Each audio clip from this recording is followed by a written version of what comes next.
जय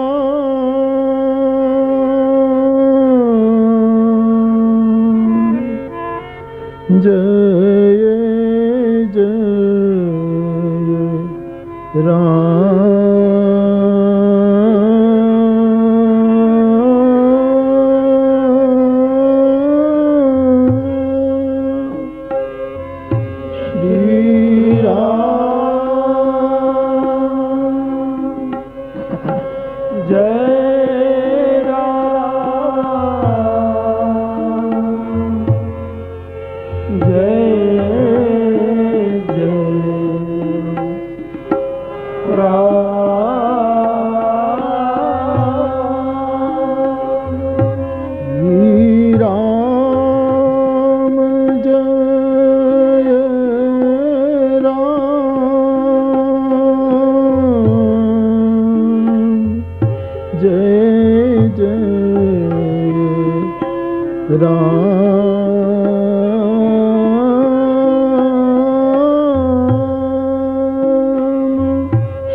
जय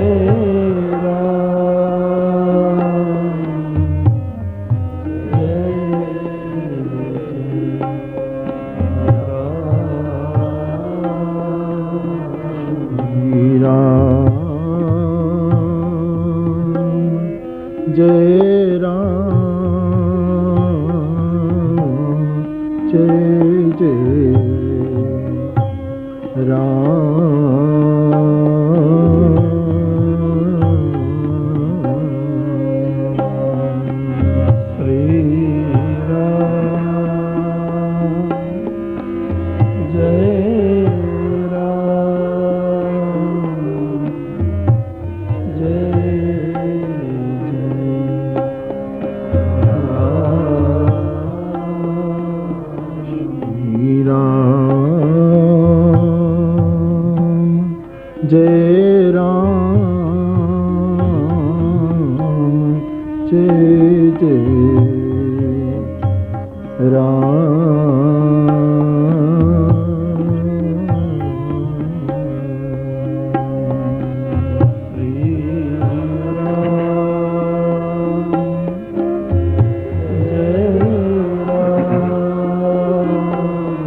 सुतं देवं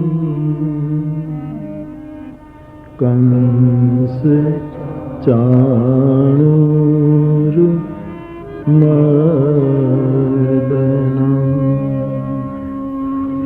देवकी परमानन्दं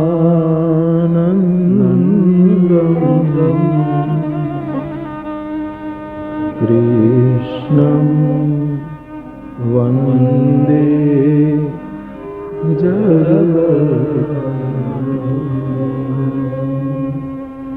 कृष्णं वन्दे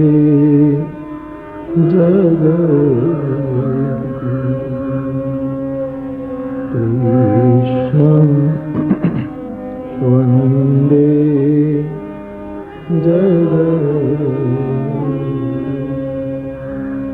श्री गिरिराज धरण की श्याम सुंदर श्री यमुने महाराज श्री वल्लभा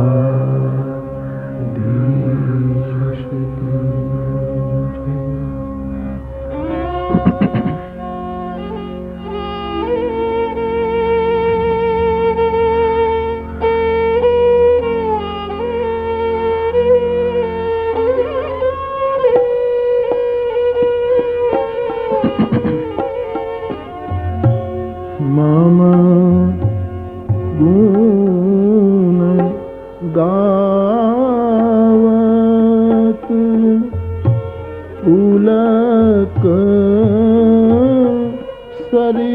शरीरा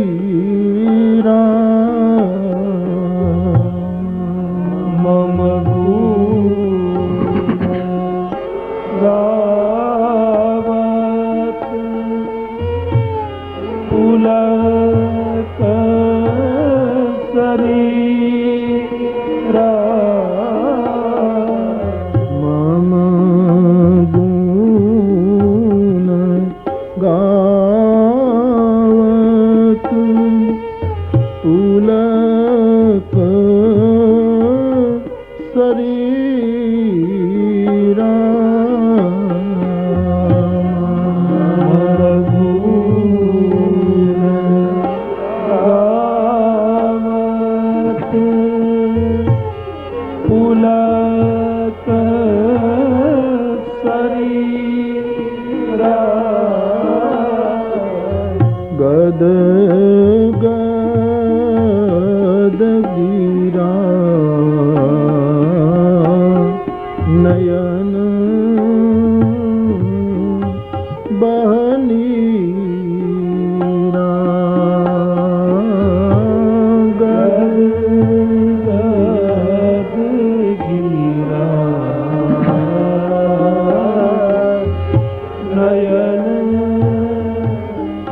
बहनीरा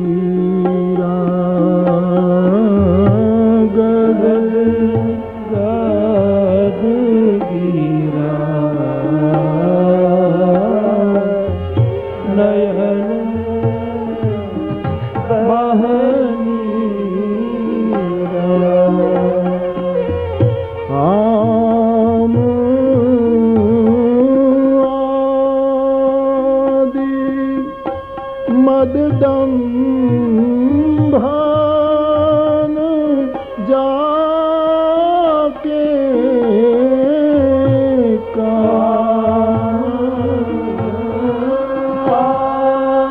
आदि मददम्भान जाके आम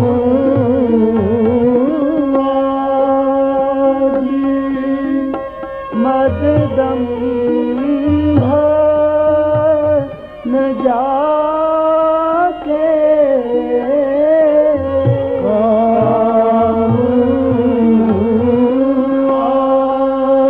आदि मददम्भान जाके तात निरंतर बस में आके तात निरंतर बस में ताके तात निरंतर बस में ताके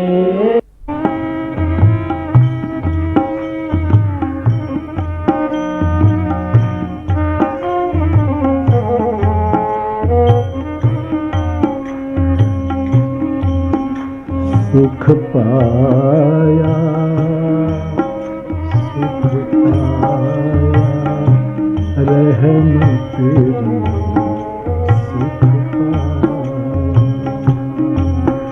सुख पाया हे गोविंद सुख पाया रहमत तेरी सुख पाया। ये बाप कभी भूलना मत, इंसान कितना ही बड़ा होना वो मरम्मत कर सकता है, रहमत नहीं कर सकता। रहमत तो केवल ईश्वर कर सकता है, आदमी मरम्मत कर सकता है थोड़ी बहुत ताको टेको करी, रहमत तो रहमत तेरी सुख पाया रहमत सुख पाया सुख पाया सुख पाया रहमत तेरी सुख पाया सुख पाया रहमत तेरी सुख पाया। बनेलो प्रसंग में पहला बहु ज कयो है, वच्चे छूटी गयो पण आज आ दीकरीनो प्रसंग आयो એટલે કહી દઉં। મદ્રાસમાં કથા હતી, 21 વર્ષના વાણા વાયા છે। હવે તો મને ખબર નહીં કેમ લાગ્યા કરે છે, આવું કંઈ સમજાતું નથી, પણ આમ કથાઓને મને એમ લાગે કે માનો સदियां बीत गई, इतने समय से चल रहा है एक कारवां एक काफिला। मुझे ऐसा महसूस होता है, क्यों खबर है कि मानो इस मेरी कथा यात्रा को मानो सदियां बीत गई, ऐसे चल रहा है। ये कोई नया प्रयोग नहीं है, बहुत पुरातन और सनातन प्रयोग। करीब 20 साल हुई, ये बिल्कुल मेरी नजर मोंगी माता એમના જમાઈને ત્યાં ઉતારો મંગળદાસ.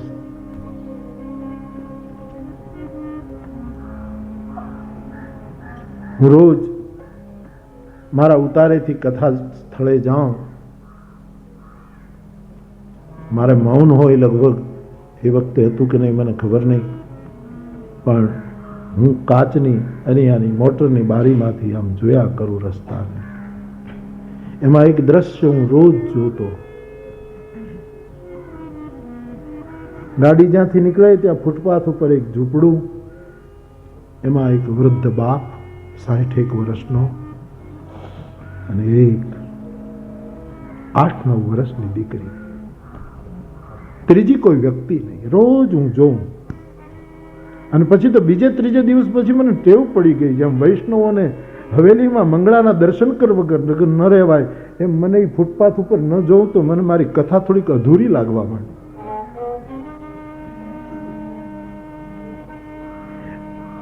8:45 મારી ગાડીનું નીકળવું અને પેલો બાપ રિક્ષા ચલાવે, પગ રિક્ષા મદ્રાસમાં, અને બાપ રિક્ષા તૈયાર જવા માટે. અને પેલી 8-9 વર્ષની છોકરી તમિલ ભાષામાં એના બાપને કંઈક કહે છું, અને કરીબ મારે એ વખતે નીકળવાનું. અને હું ડ્રાઈવરને કહી રાખતો ત્યાંથી નીકળો જ્યારે ગાડી ધીમી રાખજો. હવે પેલી તામિલ ભાષામાં દીકરી કંઈક બોલે, એની આપણે તો કંઈ સમજીએ નહીં. એ બોલે કંઈક, એ એવું કંઈક બોલે કે બાપની આંખમાં આંસુ આવે ને દીકરીની આંખમાં આંસુ આવે. પછી છોકરી ઝૂંપડામાં જતી રહે, એનું બાપ આમ જતો રહે. 7મે એક દિવસે પછી મારાથી રહેવાયું નહીં. મેં કીધું ભાઈ ગાડી હવે અહીંયા ઊભી રાખો અને આપણે આને પૂછી લઈએ કે આ છે શું, આ દીકરી શું કહે છે, બાપ શું એનો જવાબ આપે છે, ના ત્રીજું કોઈ દેખાતું કેમ નથી. અમે ગાડી ઊભી રાખી. પેલો બાપ જરા ગભરાયો કે આ બધા કેમ અહીંયા આવ્યા. જે મારી સાથે ભાઈ હતા એ આપણા જ ગુજરાતી, પણ એ જાણતા હતા ત્યાંની તમિલ ભાષા. એણે વૃદ્ધને પૂછ્યું. હવે પગે રિક્ષા ચલાવે એ તમે જોયું હશે મોટા શહેરોમાં, એ રાત્રિએ સૂવે ને ત્યારે પગ ઉપર રેતીની કોથળીઓ મૂકે થાક ઉતારવા, એનો થાક ઉતરી જાય. મેં પૂછ્યું કે આ પછી આને અપમાન જેવું ન લાગે તો આપણે કંઈક આને મદદ કરીએ.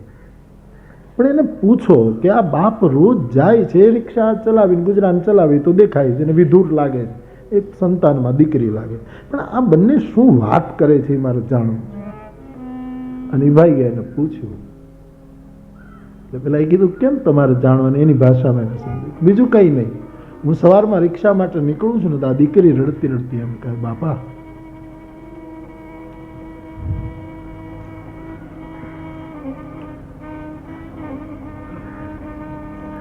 આજ પૈસા ઓછા મળે તો ચિંતા ન કરશો, પણ તમે થાક લાગે એવી રિક્ષા ન ચલાવશો. એમ દીકરી. અને બાપ પછી સજલ નેત્રે જતો. એક 8-9 વર્ષની દીકરી એમ કહે કે બાપુજી તમને બહુ થાક લાગે છે.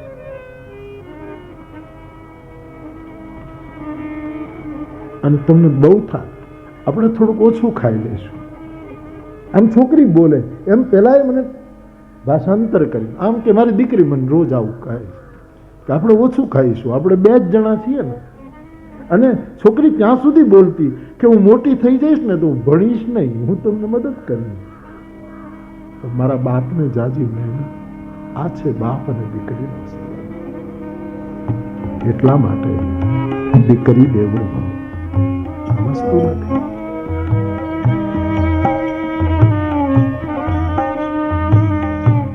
रहम तेरी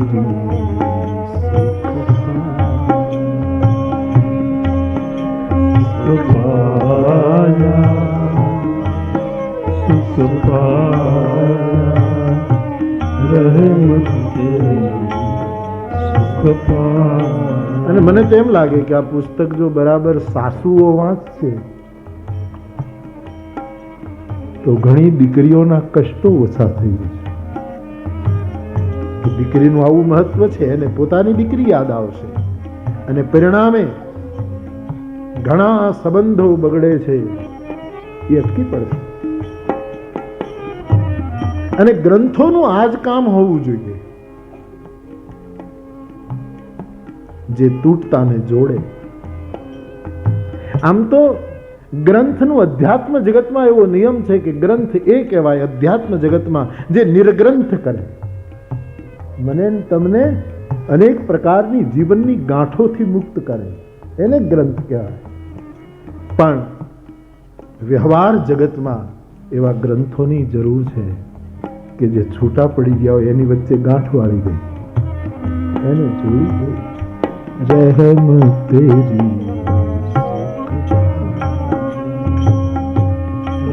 સુખ પાયા, સુખ પાયા, રહેમ તેરી સુખ પાયા.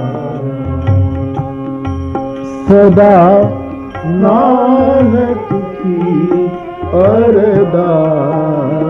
नानक देव के बोल है, एक ट्रेडिशन है, शब्द की एक परंपरा है. इसलिए जब दीकरी ओढ़लू ओढ़ी ले, चुंदड़ी हम थोड़ी बार ओढ़ी ले.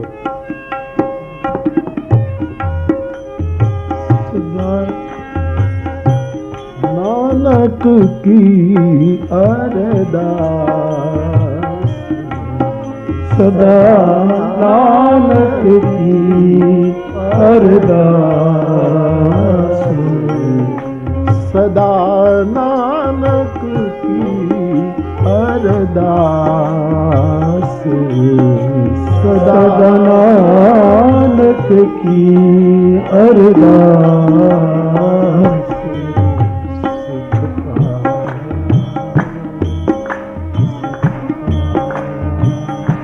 रहम तेरी सुख पाया,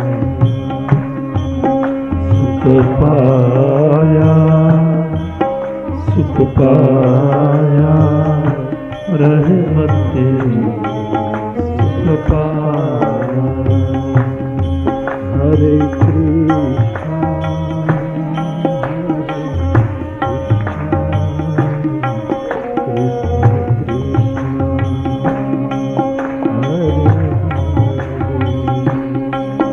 हरे कृष्णा, हरि बोल, हरे कृष्णा, कृष्णा कृष्णा, हरे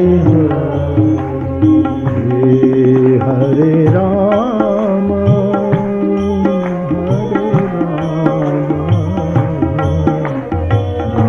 राम राम,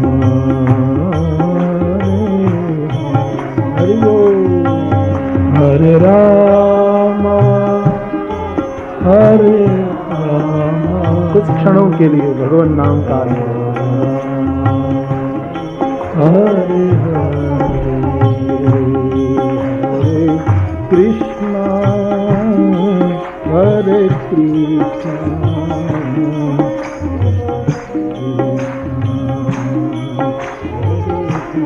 हरि बोल. हरे कृष्णा, हरे कृष्णा, कृष्णा कृष्णा, हरे राम, हरे राम,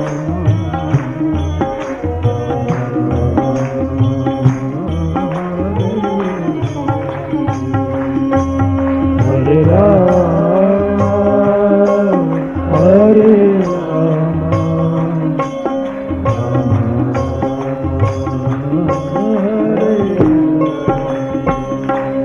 ज्ञान में जब तक गान नहीं आता तब तक ज्ञान अधूरा है, और गान में जब तक रोना नहीं आता तब तक गान अधूरा है.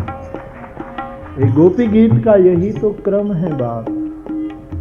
गोपियों में ज्ञान है, गोपियों बहुत अच्छा गाती हैं, और गाते गाते रुरुदुहु सुस्वरम राजन.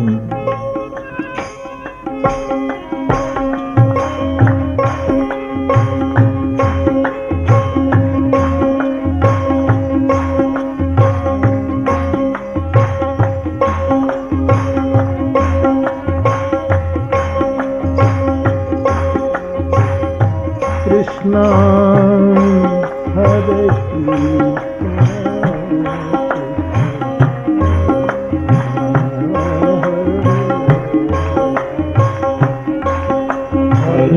कृष्णा हरे कृष्णा कृष्णा हरे हरे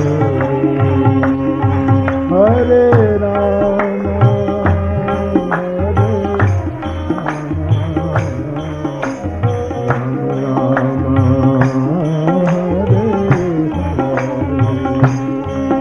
हरे राम हरे राम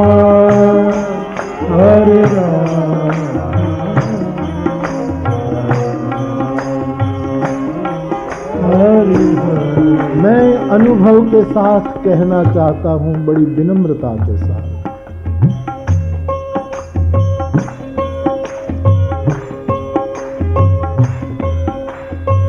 भगवान पतंजलि के योग सूत्र के मेरी समझ में जितना उतरा गुरु कृपा से,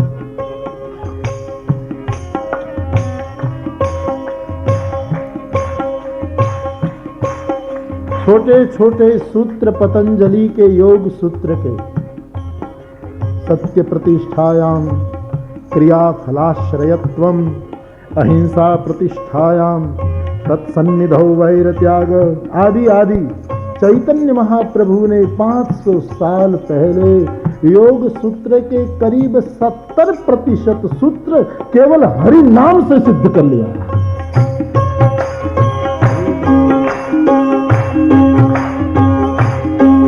केवल हरि नाम से, हरि बोल।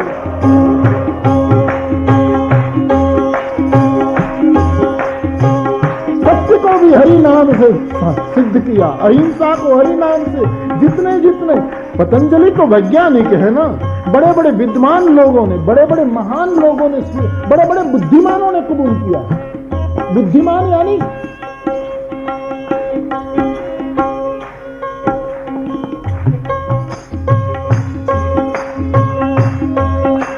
अंतर जगत का वैज्ञानिक उसको घोषित किया है। कई महापुरुष पतंजलि के योग सूत्र पर तो कितनी कारिकाएं हैं।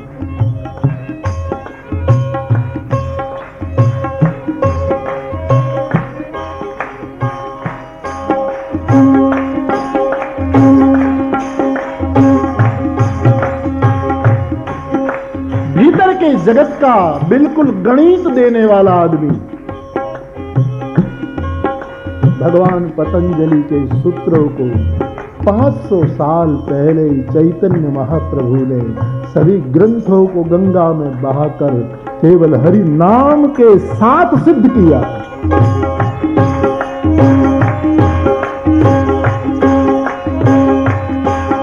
ये बात बोलना है तो ठीक है, प्रभु ने जिम्मेवारी दे दी है इसलिए बोलते हैं। मेरे परिवार में कौन बोलता था? न दादा बोलते थे, न पिताजी बोलते थे, माँ तो बिल्कुल चुप थी। आज इस शरीर का जन्मदिन है इसलिए याद कर रहा।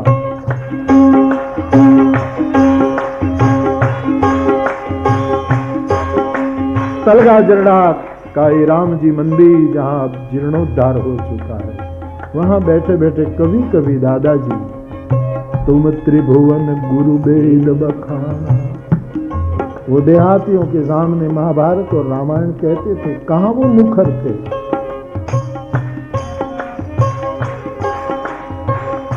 पिताजी राम कथा जानते थे लेकिन कभी चर्चा नहीं करते थे।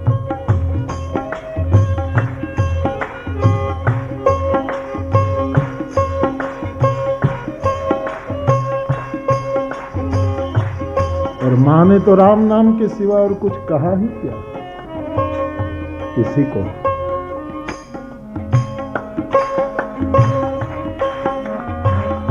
ये तो धक्का दे दिया और प्रभु की कुछ नियति, इसलिए मैं मुखर हो चला, बोलने लगा।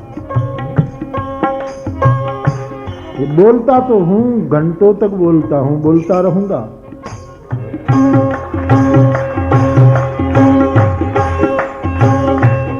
मुझे लोग पूछते हैं आप कब निवृत्ति लोगे? जब से मैं कहता हूं, मैंने जब से कथा शुरू की तब से मैंने निवृत्ति ले ली।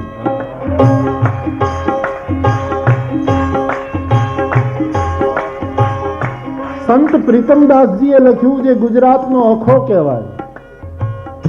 હમણાં એની શતાબ્દીમાં હું એના એક ગ્રંથ માટે ગયો હતો. એણે લખ્યું, મને બહુ લાગુ પડે, અમને સાધુઓને બહુ લાગુ પડે કે બાવા રે અમે તો ભાઈ બાવા. પ્રીતમદાસ ગયો,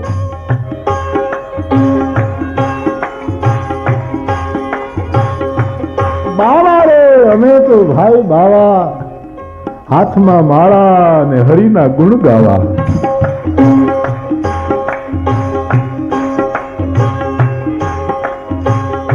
मैं इतनी सालों से बोल रहा हूं, भगवत कृपा से. ममत्वे बावाणी गुण कथन पुण्येन भवति.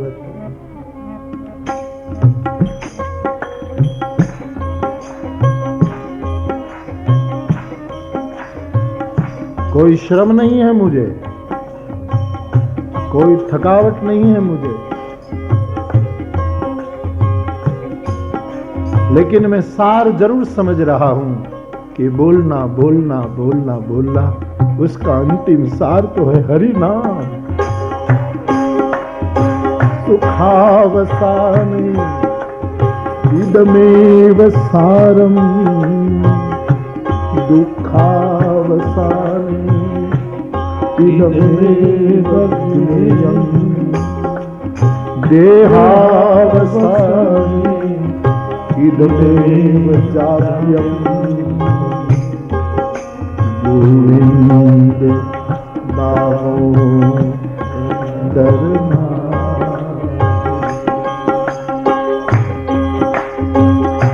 વિનોબાજી ગીતાના પ્રવચનો જેલમાં આપતા ત્યારે કહેતા કે હું તમને ગીતા ઉપર પ્રવચન નથી આપતો, આપણે બધા ભેગા મળીને હરિ નામ લઈએ છીએ. વિનોબાજી કહેતે एक परम प्रज्ञा का शब्द है.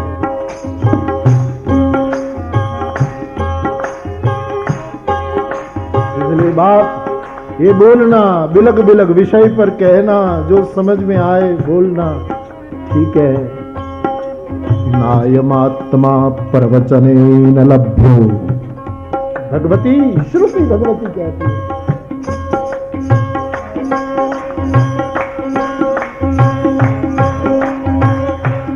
नायमात्मा प्रवचने न लभ्यो. ये आत्मा प्रवचनों से नहीं मिलती,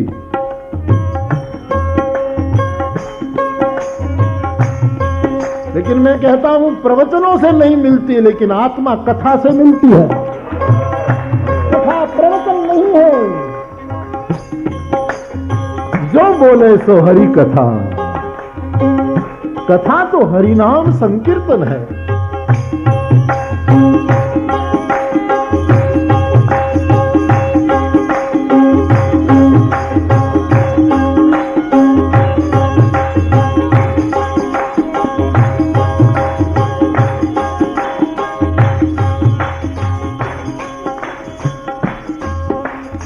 हरि नाम इंसान की बुद्धि को चेतना के स्तर पर ला देता है. और ध्यान देना, मुझे ये निवेदन बहुत प्रिय लगता है. निवेदन भगवान महावीर स्वामी का है. धर्म केवल बौद्धिक भूमि पर हो तो धर्म गिरने लगता है. धर्म जब चेतना की भूमि पर हो, चेतना की भूमि मानी अनुभूति की भूमि पर. इसलिए कहूंगा विनोबा सच्चे धार्मिक थे.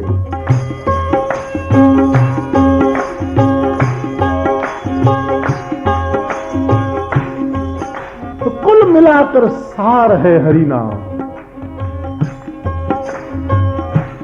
एहि मह रघुपति नाम उदारा, एहि मह रघुपति नाम उदारा, एहि मह रघुपति नाम उदारा, एहि मह रघुपति नाम उदारा. राम शब्द क्या है? ખાલી રા બોલો એટલે આખું રામાયણ આવી ગયું અને મ બોલો એટલે આખું મહાભારત આવી ગયું. રામ દોક્ષર, રામ આની રામચરિતમાનસ, મ આની મહાભારત.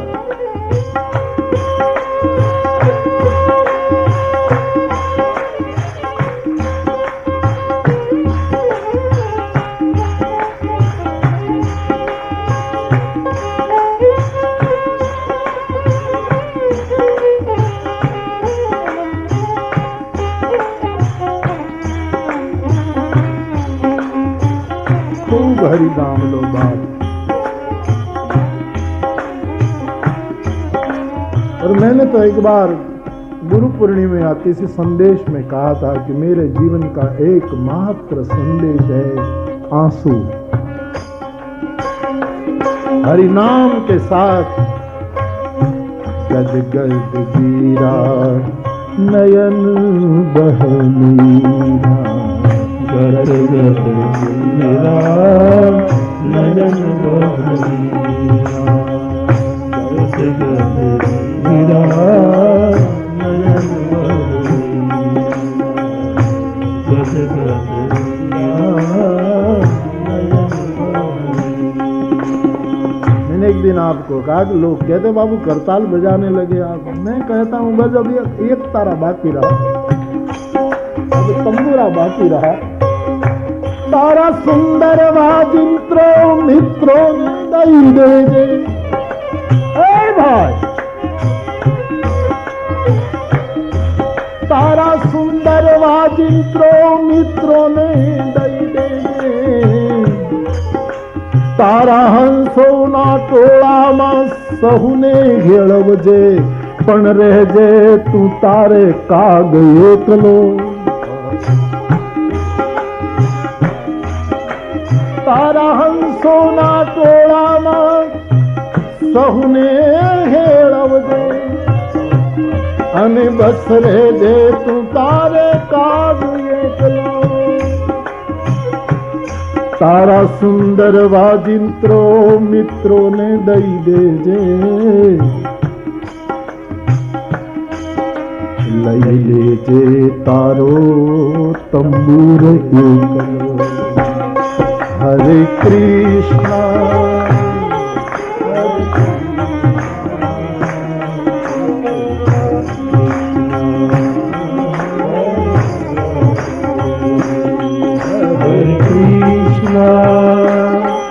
Hare Krishna,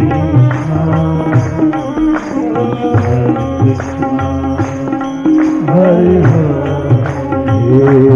Hare,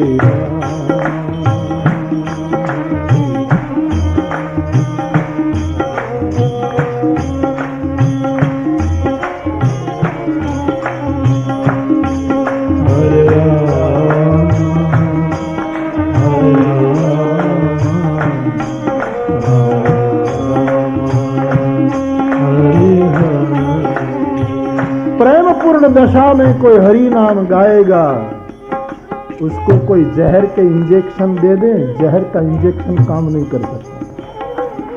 प्रयोग मत करवाना, मैं आपसे प्रार्थना करता हूं, प्रयोग मत करना. लेकिन हमारे पास प्रमाण है. मेवाड़ी मीरा 24 घंटों कृष्ण प्रेम में डूबी थी. ઝેર એને ચડે જેનામાં થોડું ઘણું ઝેર હોય. मीरा में जरा भी ઝેર नहीं था. सर्वभूत हिते रता. એને વિષ કેમ ચડે, એને ઝેર કેમ ચડે? इस अर्थ में એના જીવનમાં પ્રેમ છે, હરિ નામ છે. અને કદાચ ઝેર ચડે તો પણ એને ખ્યાલે ના આવે કે મને ઝેર ચડે. એ તો દ્રષ્ટા બને. એવું છે હરિનામ. पतंजलि के सूत्रों को भगवान चैतन्य ने 70% हरि नाम के माध्यम से चरितार्थ कर दिया. हरि नाम जो भाव से लेगा उसमें अहिंसा की प्रतिष्ठा होगी. हरि नाम जो भाव से निर्दम्भ निरहेतु लेगा उसमें सत्य की प्रतिष्ठा होगी। हरि नाम जो बिल्कुल निष्काम भाव से लेगा वो सूर्य विज्ञान को जान पाएगा, क्योंकि हेतु कृषाणु भानु हिम कर को, हेतु कृषाणु भानु हिम कर को, बंदहु नाम राम रघुबर को, हेतु कृषाणु भानु हिम कर। मुझे परसों पूछा गया था कि बापू आपने शायद श्रीरंगम की कथा में कहा था कि पतंजलि के जो 5 क्लेश हैं, अविद्या, अस्मिता, राग, द्वेष, अभिनिवेश, जो पतंजलि के 5 क्लेश है, क्लेशा पतंजलि कहते हैं, तो कहा था कि अविद्या मिटे, अविद्या से ये उत्तरोत्तर क्रमशः सब, अविद्या से अस्मिता, अस्मिता से राग द्वेष, राग द्वेष से फिर अभिनिवेश, ये सब धीरे धीरे वो हो जा। लेकिन अविद्या कैसे मिटे, ऐसा एक प्रश्न था। अविद्या मिटाने का हमारे अध्यात्म जगत में कई मार्ग है बाप, लेकिन मेरी समझ में उतरा है सब मार्ग जटिल है, कठिन है। जो भाव से हरि नाम लेगा उसकी अविद्या अपने आप मिट जाएगी।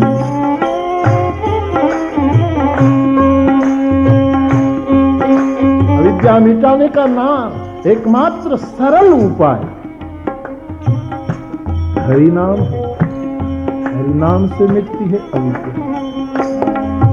हरे कृष्णा हरे कृष्णा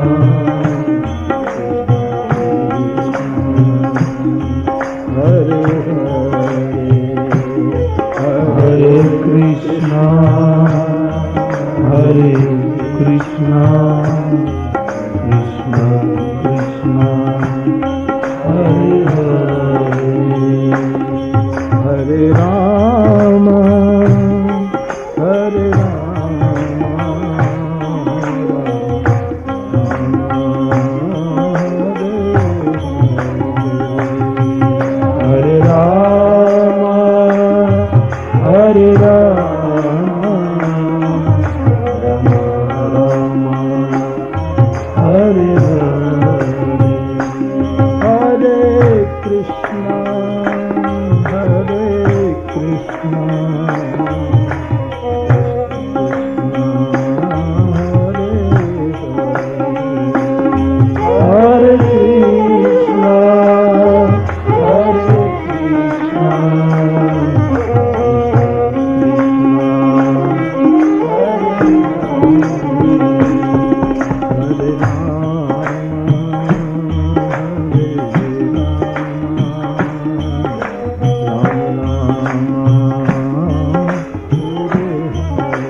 मुझे लगता है कि आज कथा ऐसे ही पूरी कर दूं। इन बातों में जो प्रवाह चला चला, जो बोले सो हरि कथा, जो बोलना है वो हरि कथा। यम तव्रज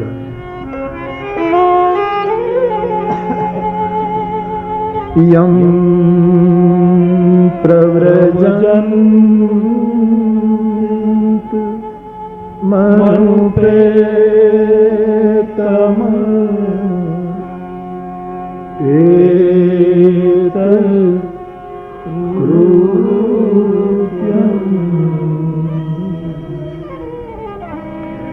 द्वैपायन विरह कातर आजुहा पुत्रेति तन्मयतया तरवो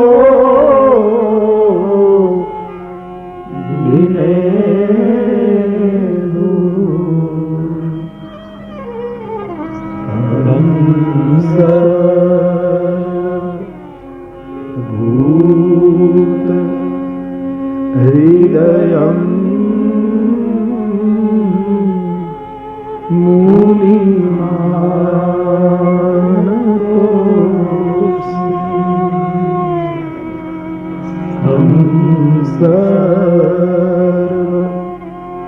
भूत हृदयं मुनिमानतोऽस्मि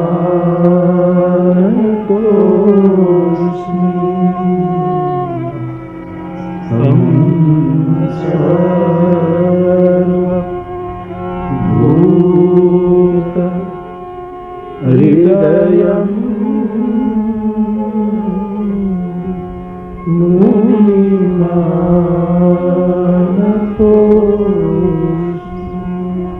श्री शुकदेव जी महाराज।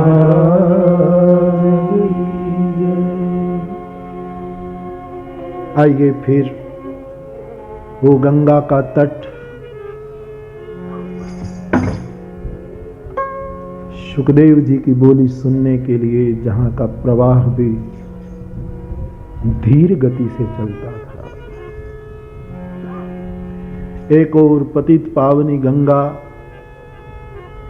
एक और शुक जैसे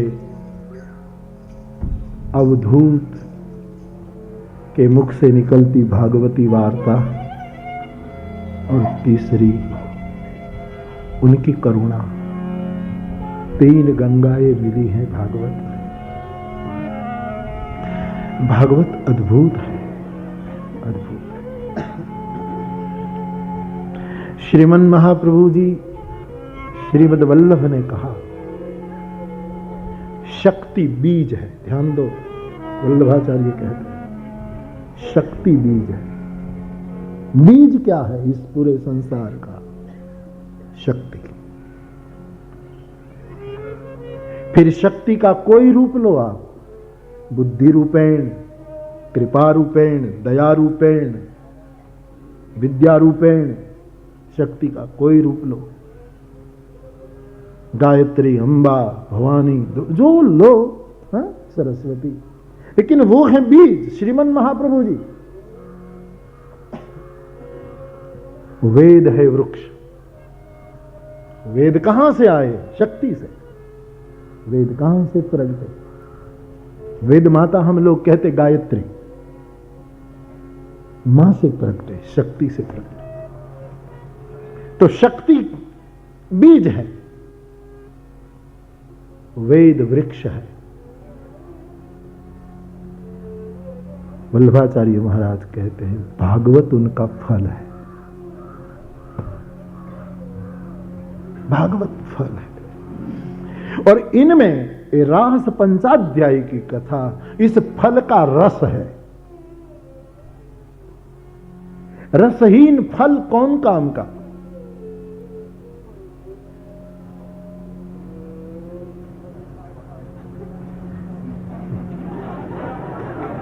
चोट तो नहीं लगी क्या? लगा किसी को? नहीं लगा ना, फल गिरा। रस वाला है कि बिना रस पानी वालू से नारियल के पानी वगैरह लागी लो थे।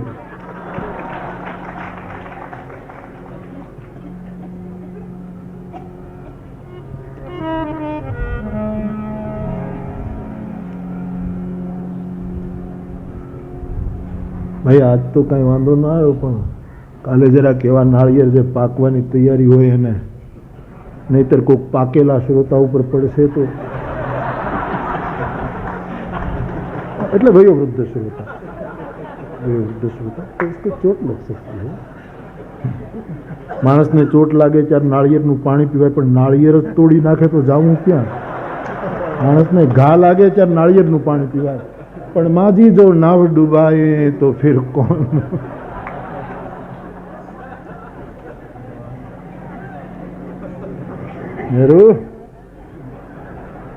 હરી બોલ પ્યારે, બેઠા બેઠા હરી હરી બોલ્યા કરવું, વિચારો ન કરવા બોલ.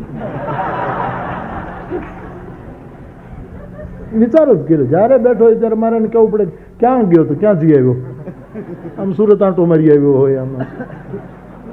હરી બોલ. तो शक्ति है बीज बाप, वेद है वृक्ष. क्यों भारती विश्व को कितना बड़ा गैघोर वृक्ष मिला, भगवान वेद नारायण, और उनका फल है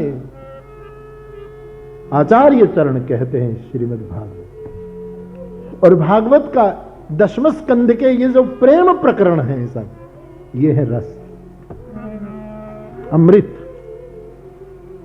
लेकिन इनके अधिकारी कौन? स्वर्ग के अमृत में और ये अमृत, कथामृत में बहुत अंतर.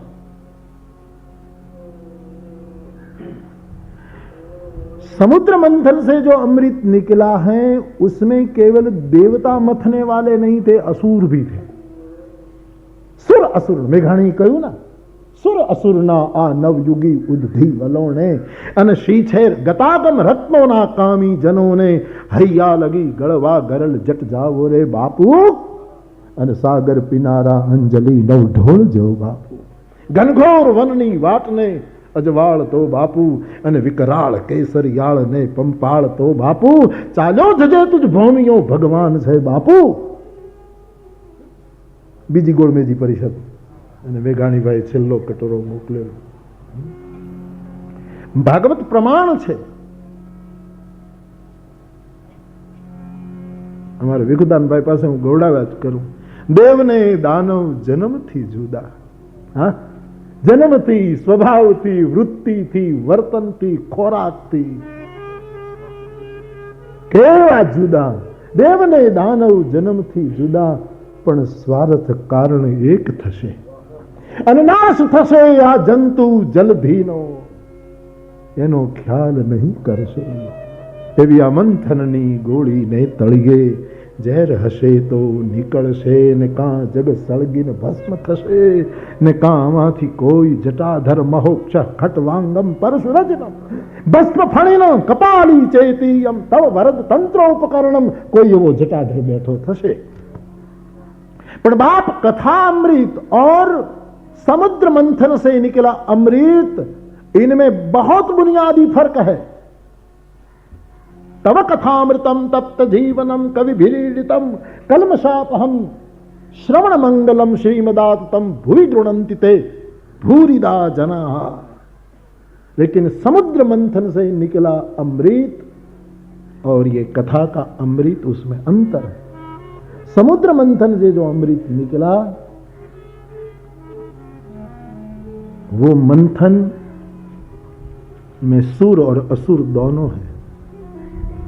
कथा का अमृत निकला उसमें असुर नहीं है. ज्ञान संत सुर आही, कथा सुधा मथी, और भक्ति मधुरता ब्रह्म पयो निधि मंदर. मेरे गोस्वामी जी कहते हैं साक्षात ब्रह्म समंदर है और ज्ञान रूपी मंदराचल पर्वत लगाया और साधु रूपी देवताओं ने केवल मथा है, असुर नहीं, आसुरी वृत्ति नहीं, दैवी लोगों ने. और इनमें से कथा सुधा, तुलसी कहे कथामृत निकाला है जिसकी भक्ति मधुरता जाए. तो दोनों अंतर है. ये जो मंथन का अमृत है वो सुर असुर दोनों ने. और जब कहीं भी दो वस्तु आ जाती है तब अध्यात्म नहीं रहता, भौतिक हो जाता है. तुलना और स्पर्धा, दो वस्तु आ जाती हैं तब धर्म धर्म नहीं रहता. आजकल धर्म में ऐसा होने लगा, तुलना होने लगी।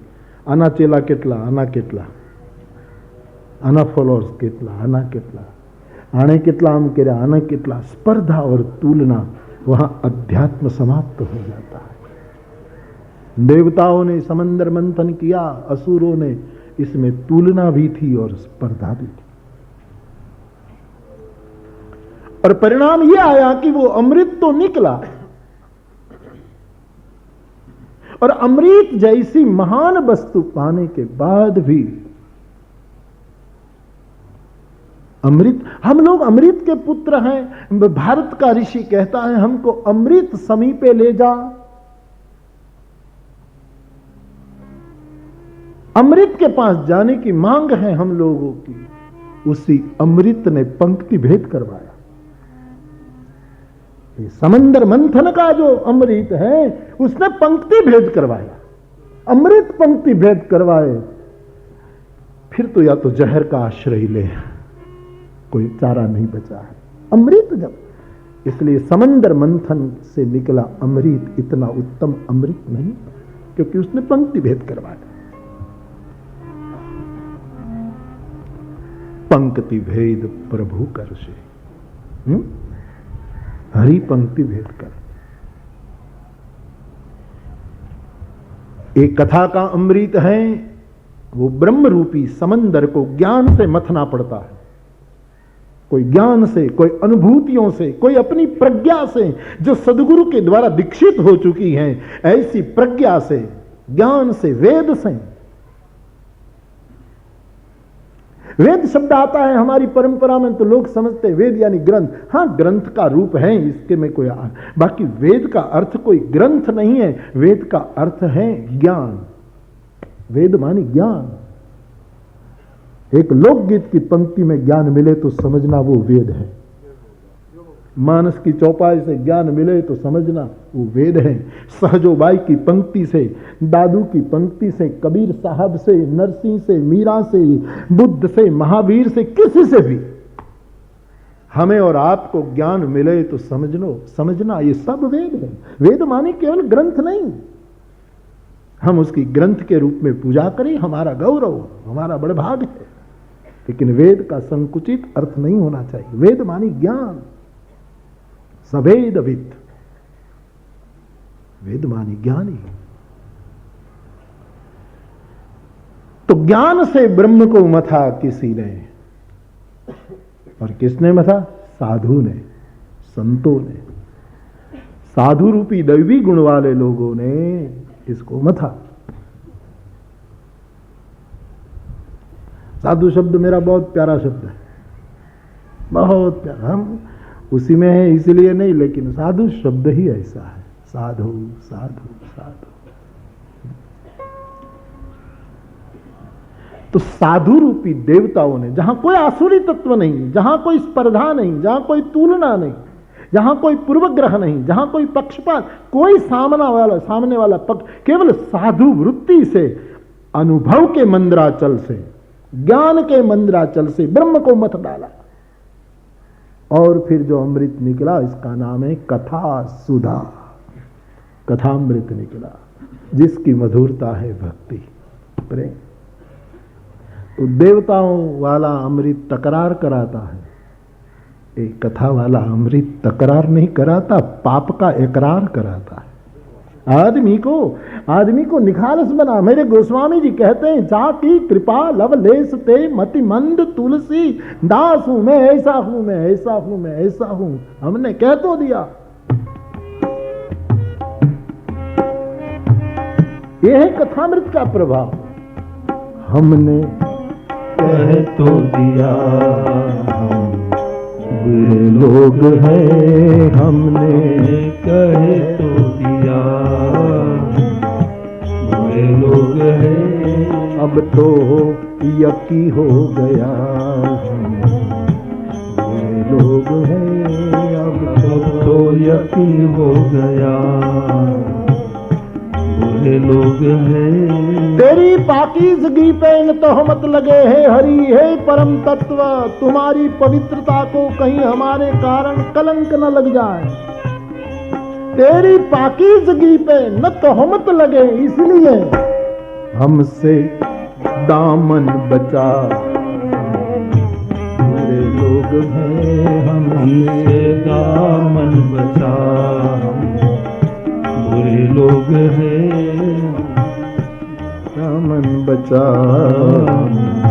बुरे लोग हैं। जहां कोई आसुरी वृत्ति नहीं, ऐसी एक साधुता जहां आ गई, इन साधुओं के अनुभव रूपी ज्ञान के मंदराचल पर्वत से।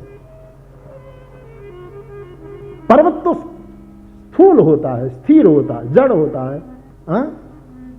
लेकिन उसको घुमाया। कितना क्रांतिकारी लक्षण है। ज्ञान जड़ नहीं होना चाहिए, ज्ञान सक्रिय होना चाहिए, ज्ञान गतिशील होना चाहिए, ज्ञान क्रियात्मक होना चाहिए, ज्ञान मंथन कर ले, ऐसा होना चाहिए। जम जाए वो ज्ञान नहीं, ठीक है जम जाए एक अवस्था है, लेकिन फिर उसको मथा जाए। मुदिता मथे विचार मथानी, गोस्वामी। तो अनुभवी संत रूपी देवताओं ने अपने ज्ञान के, अपनी समझ के, अपने विवेक के मंदराचल पर्वत से ब्रह्म को मथ डाला, श्री हरि को मथ डाला, और इनमें से कथामृत निकले। ब्रह्म को मथने से साधु रूपी देवताओं को 14 रत्न निकले। ऐसे ये समुद्र मंथन से निकले 14, वैसे इस प्रकार के मंथन से भी 14 निकले। बहुत सी चीजें निकली कथा इस ब्रह्म मंथन से, लेकिन यहां अभिप्राय है कथा अमृत निकला। वो अमृत तकरार पैदा कराता है, पंक्ति भेद कराता है। केवल असुर और सुर प्रति स्पर्धा और तुलना के तौर पर एकत्रित हुए हैं। और जब मंथन करना निर्णय किया तो ये जरा भी सोचा नहीं कि क्या होगा इन जलचरों का।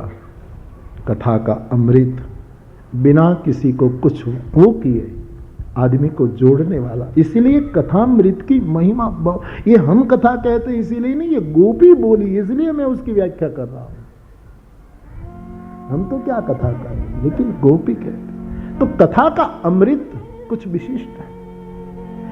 समुद्र से अमृत निकला, केवल एक घड़े में भर गया, केवल एक घड़ा मात्र, बस। ये तो रघुवीर चरित अपार, ये तो समुद्र से समुद्र निकला, ब्रह्म समुद्र से कथा का समुद्र निकला। समुद्र जैसा अमृत, वो तो एक घड़ा। बिठा दिए दोनों को पंगत में, और हरि ने नाटक किया, मोहिनी रूप लिया, और ये जब जो हुआ, बलिहारी कृष्ण की, कृष्ण कृष्ण, तब क्या करे कोई ठिकाना नहीं। अद्भुत अद्भुत।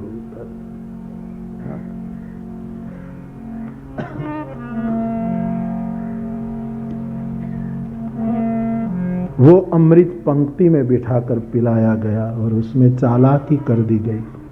कथा का अमृत पंक्ति में नहीं, जहां जगह मिले बैठ जाओ, और तुम्हारे कान के पड़ी गई कान के पात्र ठीक हो तो कहीं भी कथा का अमृत तुम में आने के लिए तैयार। कहीं भी बैठ जाओ, दौड़ दौड़ करने की जरूरत नहीं कि आगे बैठे पीछे बैठे इधर बैठे, कहीं भी बैठ जाओ। कथा का अमृत, और पंक्ति भेद कथा में नहीं होता कि इसको कम दे इसको ज्यादा दे, तुम्हारे पात्र पर आधारित है। समंदर में तो इतना जल है, लेकिन कोई लोटा लेकर जाए तो एक लोटा पानी ले आए, कोई घड़ा लेकर जाए तो घड़ा पानी लेकर ले आए, अपनी पात्रता पर आधारित है।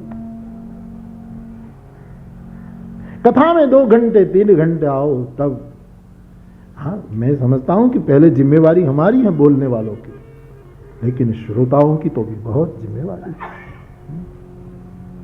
पात्रता है। बोलने वाले की पहली जिम्मेवारी। अमृत परोसे कौन? नर रूप हरि। कौन परोसे अमृत? भगवान कृष्ण ने परोसा है अमृत। अमृत परोसने वालों की एक विशिष्टता है सुखदेव जी की। ये मुझे हटा दीजिए, मैं कृपया आपसे प्रार्थना करता हूं, मुझे इधर से हटा दीजिए इस पंक्ति से। मैं इन महापुरुषों को याद कर रहा हूं, शुक को, व्यास को, वाल्मीकि को, जिन्होंने अमृत परोसा और कोई पंक्ति भेद नहीं की। हाँ,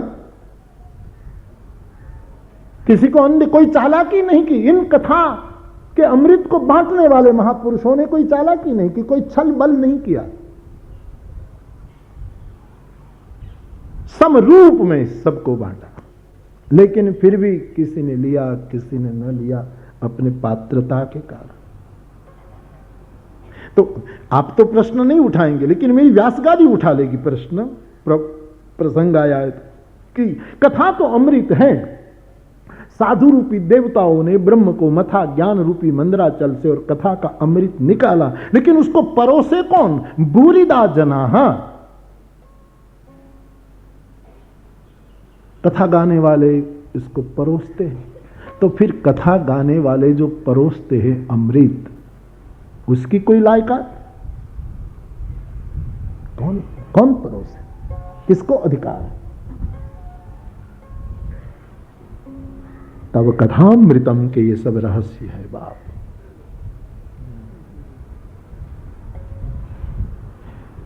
पांच हजार साल, और वाल्मीकि रामायण को तो इससे भी आगे न जाने कितना समय हो गया, भगवान जाने। आज वही शब्द हमको पकड़ते हैं, वो अमृत ऐसा का ऐसा ताजा तरोजा रहा।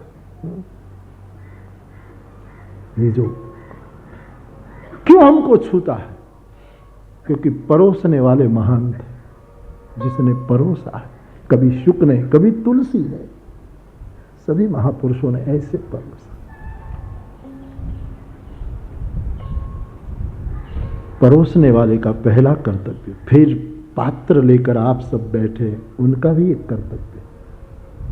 परोसने वाला कैसा होना चाहिए? तब कथामृतम तप्त जीवनम। गोपियों ने जब कथा को अमृत कह दिया, तो जिससे वो अमृत उसको मिला है, वो परोसने वाला कैसा है? वो गोपियों के दिमाग में घूम रहा। कैसा होगा वो? कैसा था वो? आज अदृश्य हो गया। तत्रैव अंतर्धीत तासाम तत्सौभगमत विक्षमानंच केशव प्रशमाय प्रसादाय तत्रैव अंतर्धीयत। कैसा था वो कृष्ण? मैंने कल आपके सामने व्याख्या कि कृष्ण स्वयं बोले, वो भी कथामृत। कृष्ण के बारे में कोई कृष्णमय होकर बोले, वो भी कथामृत। और उद्धव जैसा कृष्ण का संदेश लेकर यहां से यहां संदेश दे जाए, वो भी कथामृत। तो परोसने वाला कैसा होना चाहिए? जो कभी पंक्ति भेद न करे, जो कभी छल न करे, छीना चौटी न करे। अमृत को कितना वो खींचतान हुई, ये ले जाए ये ले जाए, दौड़ दौड़ भागा भागी हुई है अमृत के बारे में। जो अमृत स्वयं तकरार कराए, वो अमृत कौन काम का?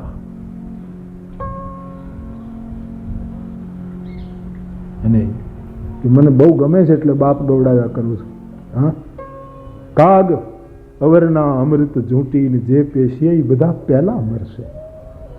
કોઈના જીવનનો ઝેરનો પ્યાલો જે પી જશે એ અમર થશે, પણ બીજાના આંચકી અમૃત પી જશે એ બધા પહેલા મોતને હવાલે થશે। કેટલું મોટું સત્ય!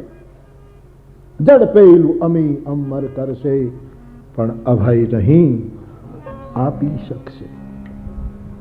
तो अमृत को परोसने वाला पंक्ति भेद न करे, छल न करे। और ये कलयुग है, उसमें जिसकी जैसी पात्रता वैसा ले ले, वो बांटता चले। भूरिदा जना, भूरिदा जना, उसके 11 लक्षण है। ये बोल लेना बहुत आसान है, लेकिन जहां ये 11 लक्षण देखो, वहां अपने कान के पात्र खोल दो। वो ब्रह्म का मंथन करके अमृत निकाला है। 11 वस्तु।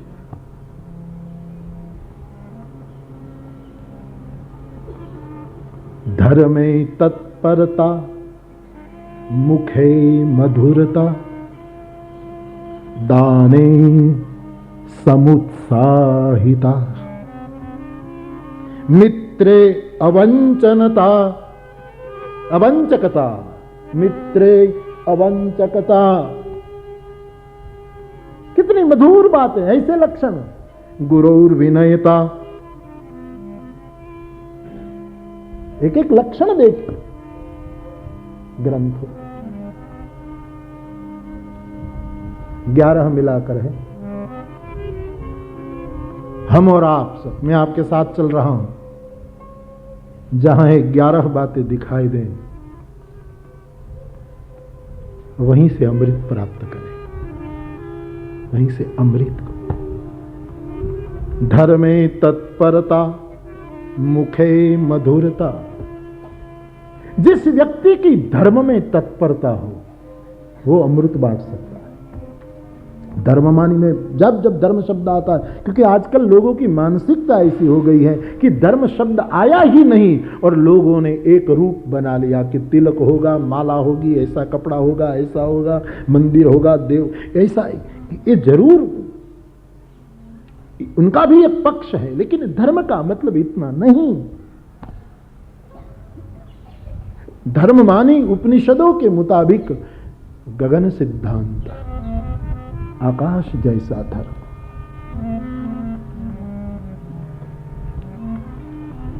जिस व्यक्ति की धर्म में तत्परता हो वो अमृत बांट सकता है। और फिर कृष्ण देखो, धर्म संस्थापनार्थाय संभवामि युगे। धर्म में तत्परता, धर्म में श्री कृष्ण की पक्की तत्पर, धर्म में तत्परता मानी सत्य में, प्रामाणिकता में, नीति में, प्रेम में, करुणा में, परोपकार में, अहिंसा में, इन वस्तु में तत्परता, उसी का नाम है धर्मे तत्परता। मैं कथाओं में कहता हूं, वाल्मीकि जी ने कहा पराक्रम किसको कहते हैं आप? पराक्रम का अर्थ क्या? तुम रोष में आ जाओ और घर में पत्नी को 2 थप्पड़ मार दो, वो पराक्रम है क्या? वो तो तुम्हारा पराजय तुम कबूल कर रहे हो। और पत्नी कुछ ऐसा बोल दे, क्या है? पराक्रम है। कोई बाप बेटे को मार दे, वो पराक्रम है। वाल्मीकि रामायण कहती है पराक्रम वो नहीं है, पराक्रम है रामो विग्रहवान धर्म साधु सत्य पराक्रम। सत्य में जो अपना पराक्रम दिखा दे वो पराक्रम। किसी को धक्का दे देना, किसी को छीन लेना, किसी का, वो कोई पराक्रम नहीं है। सत्य में जिसके धर्मे तत्परता। हम और आप किससे अमृत का पान करें? जिसकी धर्म में तत्परता हो, मानी सत्य में, करुणा में, प्रेम में। ये सब धर्म के सूत्र हैं।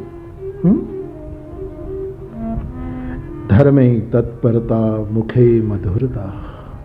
जिसके मुख में मधुरता, हित बोले, मित बोले और सत बोले, 3 वस्तु जिसके मुख में हो मधुर बोले। एक तो हित बोले, दूसरों का हित हो, ऐसा ही हो। साधुओं का क्या काम कार्य है? दूसरों का हित करना। संसार को सुख देना वो साधु का काम नहीं। वो तो कई क्षेत्र हैं जो संसार को सुखी करे, रास्ता बना दे, ट्यूबलाइट डालवा दे, गटर कनेक्शन दे दे, वो सब प्लानिंग कमीशन कर सकते हैं, ये सब म्यूनिसिपालिटी कर सकते हैं। वो साधु का काम नहीं। साधु का काम है वसंतवत लोक हितम चरंता। शंकराचार्य कहते हैं वसंत ऋतु की तरह जो लोगों के कल्याण के लिए सतत घूमते रहते हैं वो साधु। ऐसा शंकराचार्य महाराज का मानना। वसंतवत लोक हितम चरंत शांता महांतो निवसंति संतो। भगवान शंकराचार्य के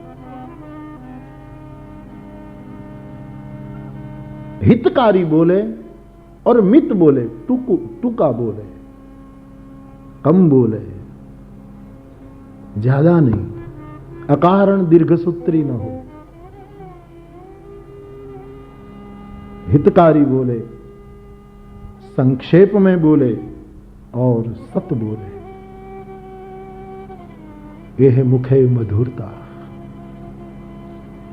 जिसके मुख में मधुरता, मधु टपकता, शहद घोर दे हमारे कानों में, अमृत घोर दे मधुरिया। फिर एक बार 8वां श्लोक।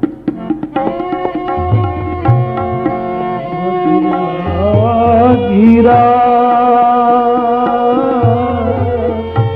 वल्गुआ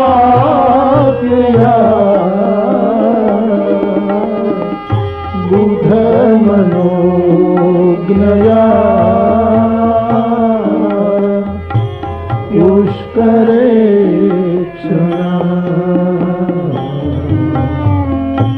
विधि करी रिमा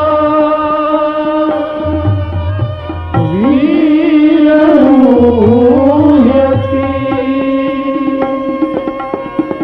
रधर सिंधुरा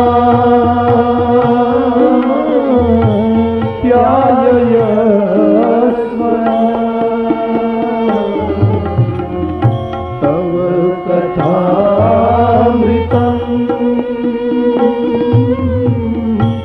तत्जीवनम्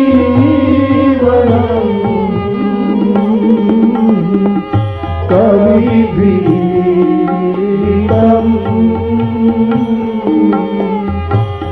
कल्मषापहम्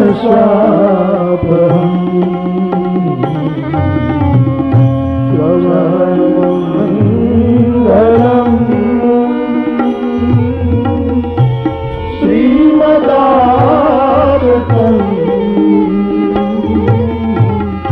भुवि गृह्णन्ति ते भूरिदा जना भुवि गृह्णन्ति ते भूरिदा जना।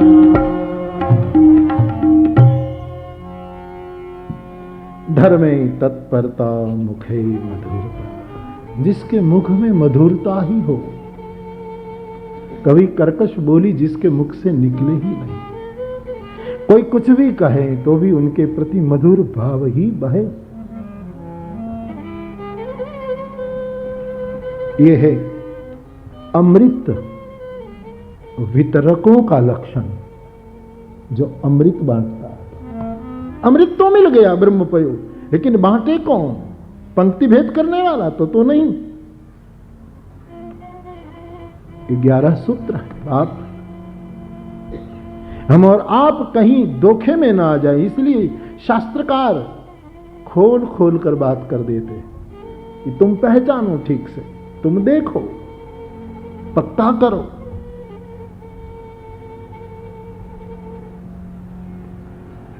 परीक्ष भिक्षवो ग्राह्य। मुझे बुद्ध का शब्द रम गया है मेरे दिमाग में। बुद्ध भगवान कहते हैं परीक्ष भिक्षवो ग्राह्य मदवाचो न तु गौरवात्। मेरे हर वाक्य को हे भिक्षुओं तुम परखो, परखो।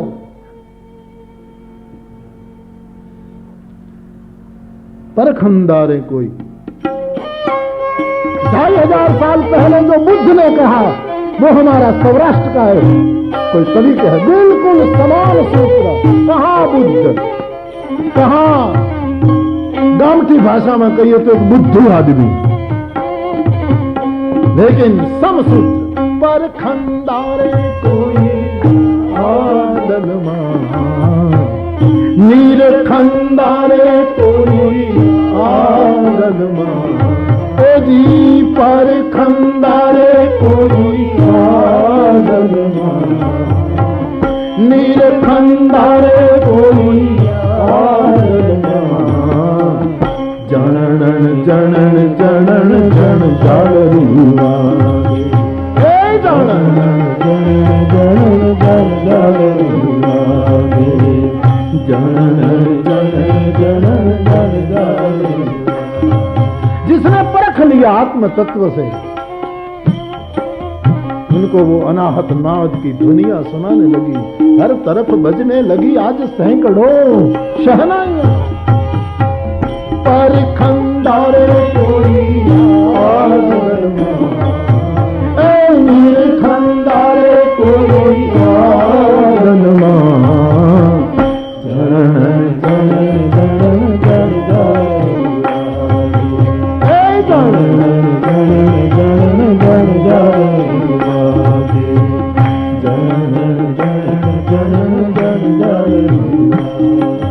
परीक्ष भिक्षवो ग्राह्य।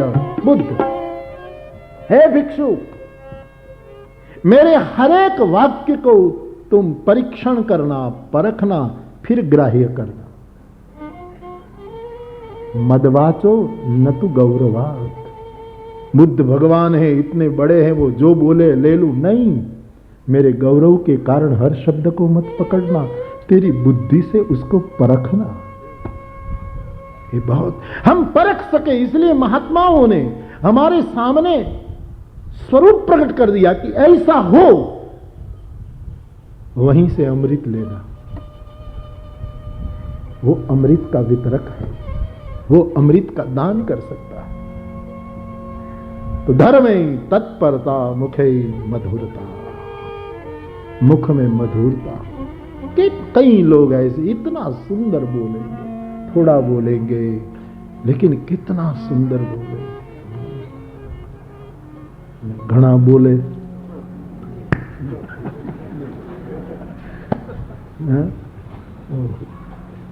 मुखे मधुरता। बाप, मुख पर ऐसी मधुरता रखो, समाज का, विश्व का, राष्ट्र का कल्याण हो, ऐसा बोलो, ऐसा बोलो। वाच काच मन निश्चल राखे, ए धन धन जननी। वैष्णव जन तो तेने कहिए, जे पीर पर आए। मुखे मधुरता, धर्मे तत्परता, मुखे मधुरता, दाने समुत्साहिता। दान देने का प्रसंग आए तब उत्साह इतना हो जाए कि लुटा दें, दे दें, दे दें। वो अमृत का वितरण कर सकता है। दान में जो कृपण है, देने में जो कृपण है, वो अमृत नहीं बांट सकता। जिसको उत्साह देने में, जिसको मौज आए, कब दूं, कब दूं, कब दूं। अब मानसो હોય છે જેને મોજ આવે, આપું આપું આપું।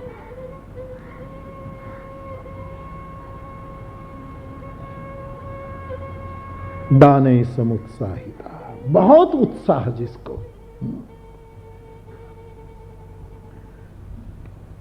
हमारे तुलसीदास जी ने एक दोहा लिखा,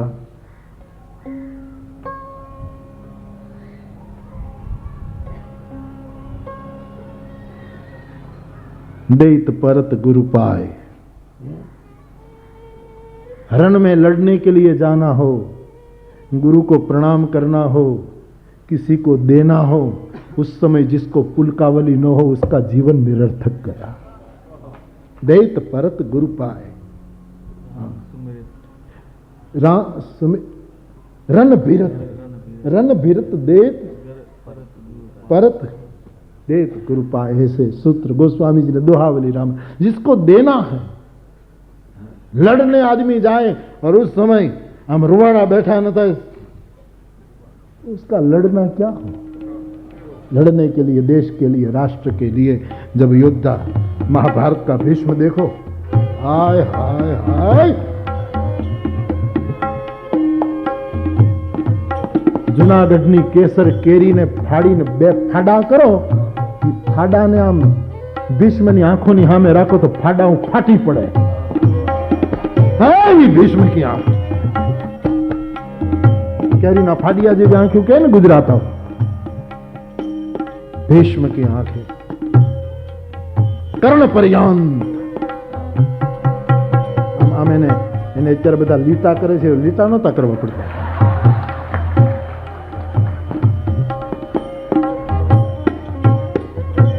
ખેંચી ખેંચીને જે કાઢવું પડે છે, એવી આંખો હતી મારા રઘુનાથની। કર્ણ અને નેત્ર બે આમ આમ આમ જુએ છે, આમ આમ।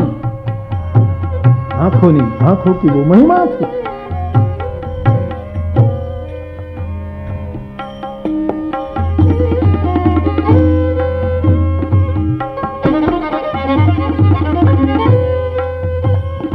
મને ભીષ્મ બહુ ગમે બાપ. હા, મેં હમણાં રાજકોટમાં કીધું કે મને જો કોઈ કહે કે મહાભારતના પાત્રોને કેમ ગોઠવવા, તો મારી વ્યાસગાદી એમ કહે કે કૃષ્ણ પછીની બીજી ખુરશી ઉપર હું ભીષ્મને બેસાડું. ઓહો, क्या कुरुकुल का गौरव. પોણા 200 વર્ષનું આયખું. હા, આખી ધોળી દાઢી કમર સુધી આવી ગયેલી, એમાં એક એક કાળો વાળ નહીં, જીવનમાં ક્યાંય કલંકિત વસ્તુ.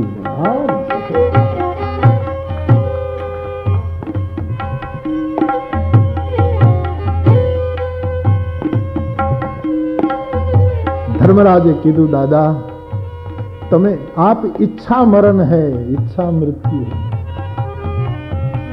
हम कितना ही लड़े तो भी परिणाम शून्य हो, क्योंकि आप इच्छा मरण. भगवान कृष्ण खड़े थे. तब भीष्म ने कहा कि तो एक बात है, शिखंडी को सामने रखो और तुम्हारी इच्छा पूरी करो. મને હવે લડવાની મોજ આવી છે મારા બાપ. છોકરાઓ, દાદાને ટીપી નાખો. મેં તમારા પીઠ થપથપાવી છે ખોળામાં, आज दादानी ऊपर मारा छोकरा घा करो. भीष्म बोले हैं महाभारत में, तुम्हारे मन में जो मुराद है वो पूरी करो, तुम्हारे मन की धारणा पूरी हो, शिखंडी को सामने रखो. आज मुझे लड़ने की मौज आई.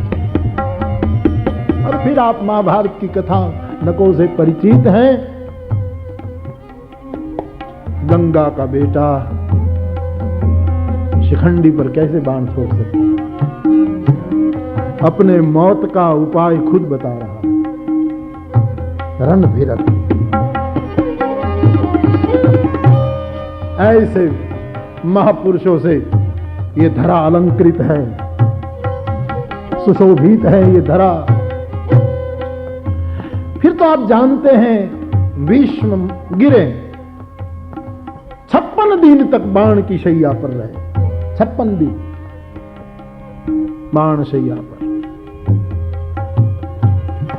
एक एक बाण की नोक से वो रक्त टपकता है, और रक्त के साथ कृष्ण कृष्ण कृष्ण शब्द निकलता है.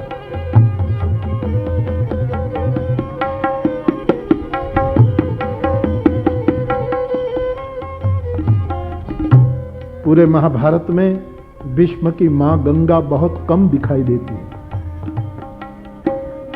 हाँ, सीरियलों में बार बार आ जाए बात और है, कि जहां मूल महाभारत का प्रसंग है, और कथा में कथाकार को, व्याख्यानकारों को, सभी को कुछ अधिकार हैं, थोड़ा बहुत इधर उधर कर सकते हैं. लेकिन गंगा ने क्या बात,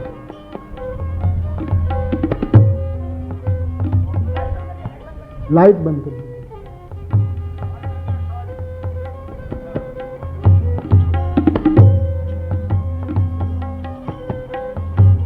वहीं से हट जाइए किसी को.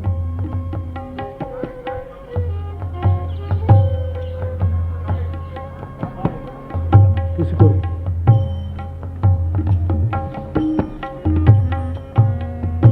कुछ हुआ तो नहीं, इधर उधर हो जाइए जरा.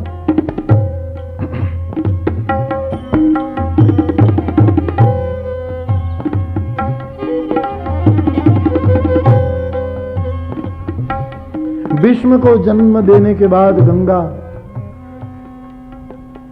भारत की नदियों को लोकमाता कहने वाले काका कालेलकर ने कहा कि गंगा और कुछ न करती और केवल भीष्म को ही जन्म देती तो भी वो जगत वंज रहती.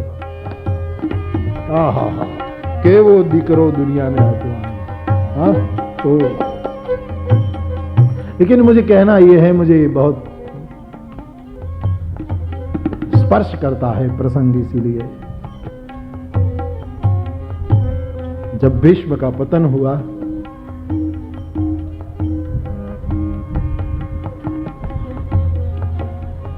कोई कोई वक्त गंगा जी दिखाई देती है महाभारत में, लेकिन जब सुना कि देवव्रत गिरा, समुद्र वसने देवी पर्वत स्तन मंडले। जे नदीना प्रवाहમાં મોઢું જાતું હતું ગંગોત્રીથી ગંગા સાગર સુધી, એ આમ પ્રવાહનો હાડલો માથા ઉપર ઉઠ્યો. ગંગાને સીધા આમ સાડલો માથા ઉપર નાખ્યો. મારો દીકરો પડ્યો, મારો બાપ. સમુદ્ર વસને દેવી पर्वत स्तन मंडले विष्णु पत्नी नमस्तुभ्यम। समुद्र जैना वस्त्रों है, जेम हम साड़ी हुकवा मूकी हो एम गंगा जी जाती थी। गंगोत्री से गंगा सागर तक किसी ने मानो साड़ी फहरा दी। आज गंगा ने वो साड़ी अपने सिर पर ओढ़ी। हस्तिनापुर की ओर कदम उठाए, श्रवण सुना कि देवव्रत गिरा। भीष्म आए, भीष्म के पास आए, सब देखा। भगवान कृष्ण समझाते हैं, मां मत रो, तूने ऐसा बेटा दुनिया को दिया, तुम रो मत। तब गंगा ने कहा कि ऐसा बेटा वो चला जाए इसलिए मैं नहीं रो रही हूं। मैं रो रही हूं इसीलिए जे रीते એને માર્યો છે ને એ તમે બરાબર નથી કરી। जिस तरह उसको मारा गया है वो बात मुझे चुभती है। राम ही सुमिरत रन भिरत देख परत गुरु पाई। गोस्वामी जी कहे, राम ने भजती वक्ते और रण में जाते समय, गुरु को प्रणाम करते समय और किसी को दान देते समय जिसको पुलकावली न हो उसका जीवन व्यर्थ गया। धर्मे तत्परता मुखे मधुरता दाने समुत्साहिता। अमृत वितरण करने वाला दान में बहुत उत्साही होना चाहिए। देने में उसकी तीव्रता, वो अमृत का वितरण कर सकता है। धर्मे तत्परता मुखे मधुरता दाने समुत्साहिता। मित्रे अवंचकता, जो अपने मित्रों को छले ना, जो अपने मित्र है उसके साथ छल न करे, उसको ठगे ना, ऐसा आदमी। हरि वाला अमृत हरि ने ठगा है, हरि ने छल किया है। न व्यास जी माफ करते हैं, न वाल्मीकि माफ करते हैं, न तुलसी माफ करते। जब भी हरि ने छल किया तो तुलसीदास जी ने खुला लिख दिया, छल करिता रे बुता सुव्रत प्रभु सुर कारज कीन। जब ते ही जाने मरम सोई श्राप कोप करी दे। भगवान ने छल किया तो इन ऋषियों ने माफ नहीं किया, तुरंत लेख लिख दिया कि तुमने कपट किया। एक कथामृत का वितरण उनसे होता है जो कभी मित्रों को छले ना, जो कभी किसी को धोखा न दे, कभी किसी को छल कपट जिसमें ना। मोही कपट छल छिद्र न भावा।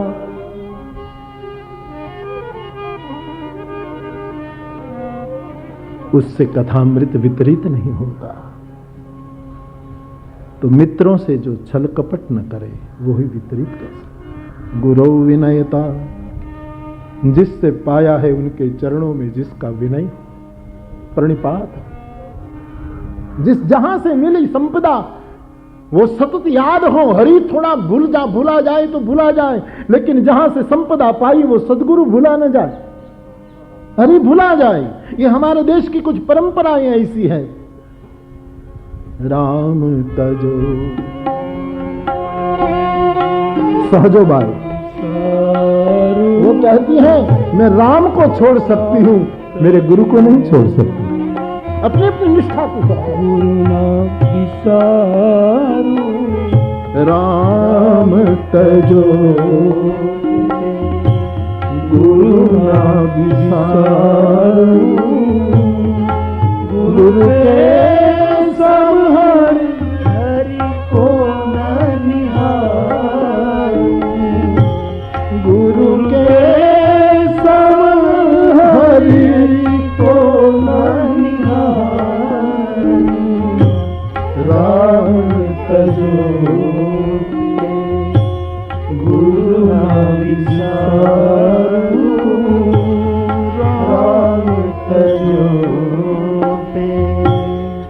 के सन्मुख अपना शिक्षक, अपना अध्यापक, अपना मार्गदर्शक, फिर भौतिक जगत में, अध्यात्म जगत में जहां हो, जिससे हमने कुछ पाया है, उनके प्रति विनम्रता,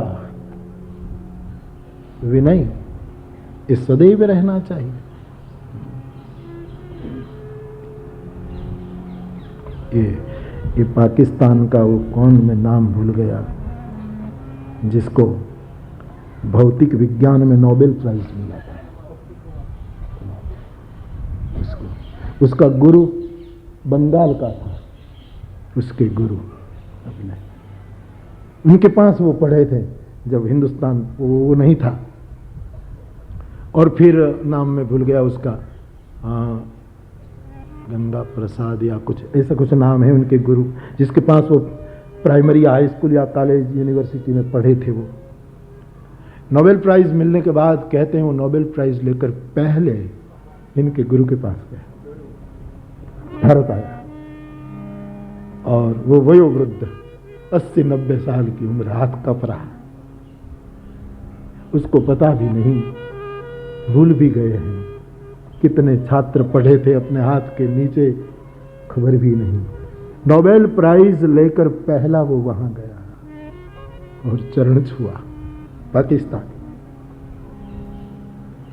प्रणाम करता हूं बाबा, मैं आपका छात्र, आपका शिष्य, आपके कारण इतना बड़ा वैज्ञानिक हुआ, आज नोबेल प्राइज मिला।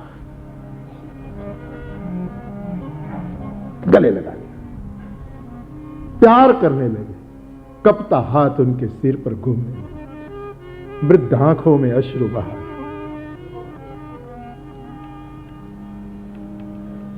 और उस समय वो जो शब्द बोले बड़े महिमावंत थे कि भौतिक विज्ञान में तूने सफलता प्राप्त करके नोबेल प्राइज ले लिया, लेकिन अध्यात्म विज्ञान में तूने आज सफलता पाई है। अध्यात्म जगत कहता है गुरु की शरण जिससे मुझे मिला है, उनको पैर छुआ, गुरु के सामने विनय। और गुरु में कोई व्यक्ति नहीं, गुरु में हर बार कहता हूं, गुरु माने एक तत्व होता है, तत्व है गुरु। इनके प्रति विनय एक कथामृत के दानियों का लक्षण है। चीतेति गंभीरता, जिसके चित्त में अति गंभीर्य हो, जिसका चित्त विक्षिप्त न हो, जिसका चित्त गंभीर हो, वो कथामृत का वितरण करें। चित्त में गंभीरता हो, चंचल चित्त नहीं कह सकता, चित्त में गंभीरता हो। आचार्य चरण महाप्रभु जी वल्लभाचार्य के चित्त की दशा देखो, इनके ज्येष्ठ लाल की चित्त की दशा देखो, अरे छोड़ो, इनके अष्ट सखाओं के चित्त की दशा देखो।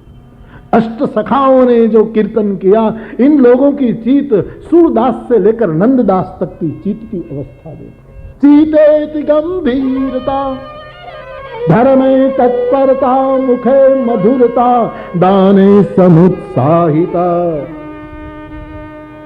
एक एक लक्षण कितने अद्भुत है। चीतेति गंभीर, जिसका चित्त गंभीर है, जो चंचल नहीं, बार बार जिसके चित्त पर आवरण आ जाए। आई जो पानी में मुख देखना हो तो हमारे विद्वान लोग, समझदार लोग, अनुभवी लोग कहते हैं पानी में मुख देखना हो तो वो पानी में वराल नहीं होनी चाहिए। वराल हो, भाप हो तो मुख नहीं दिखाई देता। पानी हिलता नहीं होना चाहिए तो भी मुख नहीं दिखाई देता, और पानी बिगड़ा हुआ है तो भी नहीं दिखाई देता। वैसे चित्त भी संकल्प विकल्प रहित हो, चित्त सम हो, चित्त विशुद्ध हो, वो गंभीर रह सकते।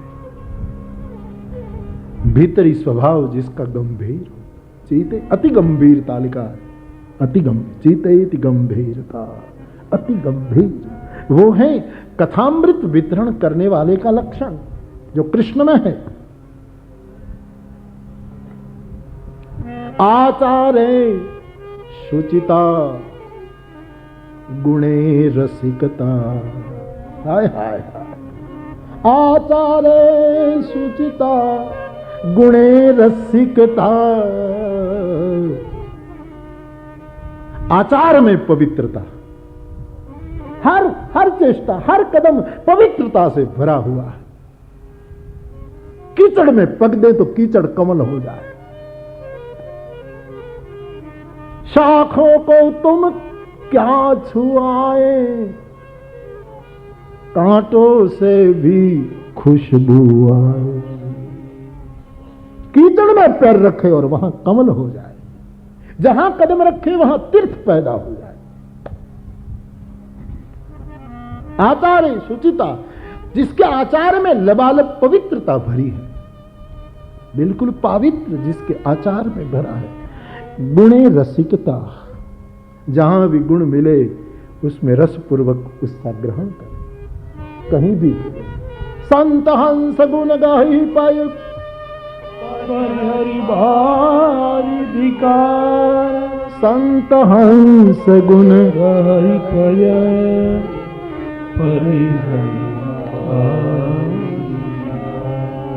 गुणे रसिकता। हमको आ गया तो हमें कहीं से सीखने की जरूरत नहीं। ऐसा आदमी अमृत वितरण नहीं कर सकता। जहां भी अच्छा मिला वहीं से ग्रहण कर ले और आभार के साथ, और जहां से मिला उसको याद रखे कि यहां से मिला। गुणे रसिकता, गुणग्राही हो। जैसे भंवरा हर जगह से मधु एकत्रित करता है, मधुमक्खी हर जगह से मधु एकत्रित करती है और उसको इकट्ठा कर लेती है। गुणे रसिकता। शास्त्रेषु विज्ञानता, समग्र शास्त्रों में जिसका प्रवेश हो, शास्त्र जिसमें अवतरित होने लगे हो,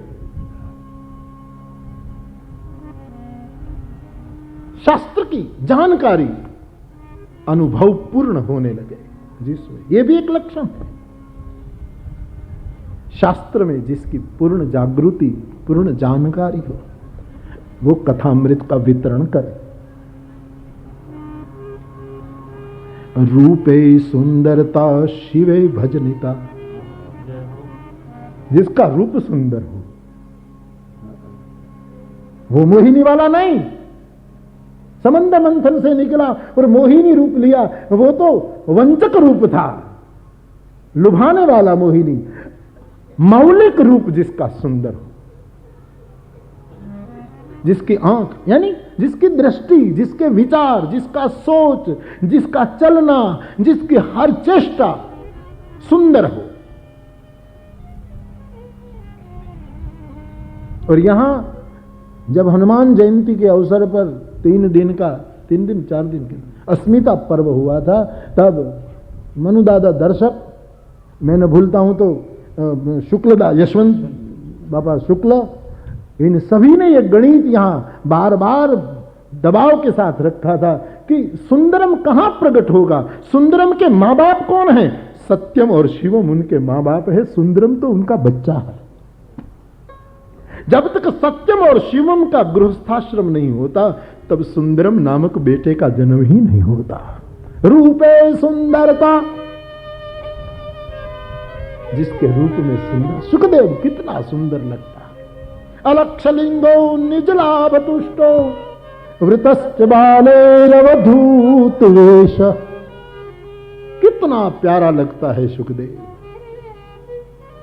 पुत्रेति तन्मयतया तरवोभिनेदु तं सर्वभूत हृदयं मुनिमानतोऽस्मि यं प्रव्रजन्तमनुपेतमुपेत कृत्यं द्वैपायनो विरह कातर आजुहा। पुत्रेति तन्मयतया तरवोभिनेदु तं सर्वभूत हृदयं मुनिमान।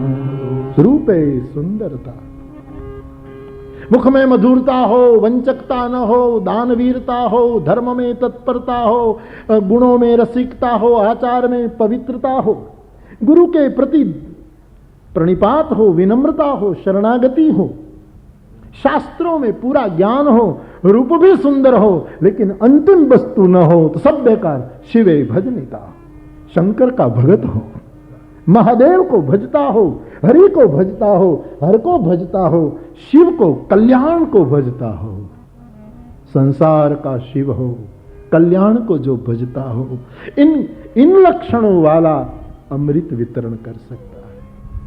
तो कथा का अमृत अपनी जगह पर विशिष्ट है, अलौकिक है। इसलिए गोपियां कहती हैं तव कथा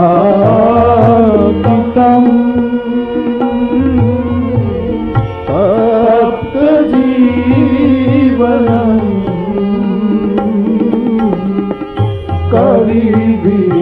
कविभिरीडितम कल्मषापहम्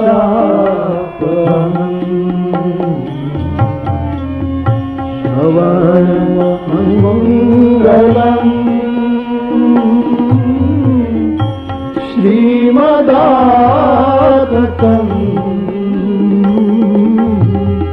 भुवि गुणन्ति ते भूरिदा जना भुवि गुणन्ति ते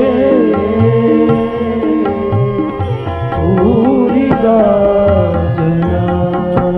तो कथा का अमृत बांटने वाला जो कवि भिरीडितम, कल्मषाप, ये जो तत्ववेता, ये जो मनीषी लोग, ये जो कवि लोग, कवि भिरीडितम, इनके ऐसे लक्षण हैं, वो ही दे सकता है। तो जहां ये लक्षण देखें, परख कर, परखंदा, परख कर निर्णय करो। तो कथा का अमृत एक विशिष्ट अमृत है, और वो तप्त जीवनम, वो तप्त जीवन को ठंडा कर देता है, धन्य कर देता है। और तप्त जीवन माने रोग, भय, शोक और मोह, 14 है, 10 लक्षण। इसकी कल चर्चा करूंगा। आज यहां ही कथा को विराम दूं, लेकिन कथा को विराम दी जाए इससे पहले भरोसो दृढ़ इना चरण तेरो श्री वल्लभ नख चंद्र छटा सब जग माही अंधेरो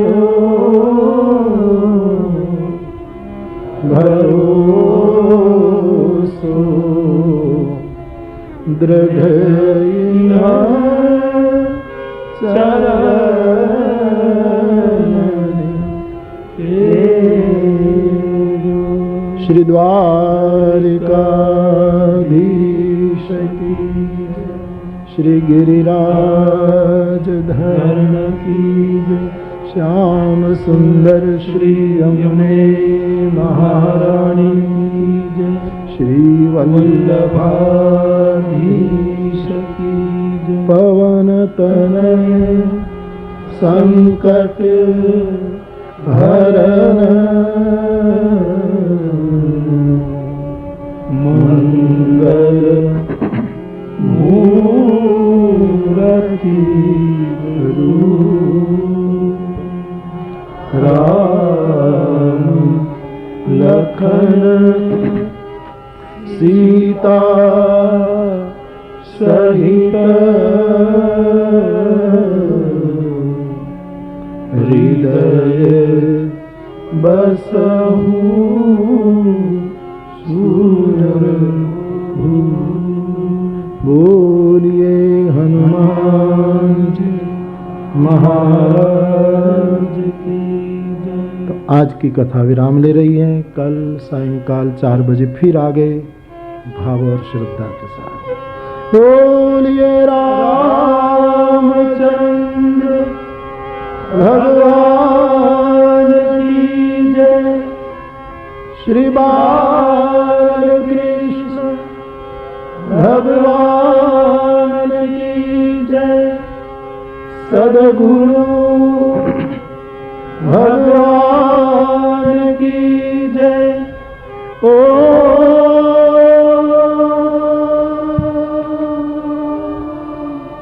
नमः पार्वती पतये। हर हर महा